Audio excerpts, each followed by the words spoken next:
பழகிய 4 தினங்களில் நடை உடை பாவனை மாற்றிவிட்டாள். சாலை முனைகளில் துரித உணவுகள் வாங்கி உண்ணும் வாடிக்கை காட்டிவிட்டாள். கூச்சம் கொண்ட தென்றலா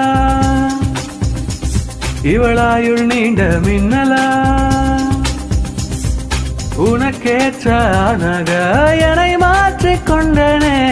ஒவ்வொரு மாலை இளவெயில் நேரம் அழகான இலையுதிர் காலம். சற்று தொலைவிலே அவள் முகம் பார்த்தேன், அங்கே தொலைந்தவன் நானே. சற்று தொலைவிலே அவள் முகம் பார்த்தேன், அங்கே தொலைந்தவன் நானே.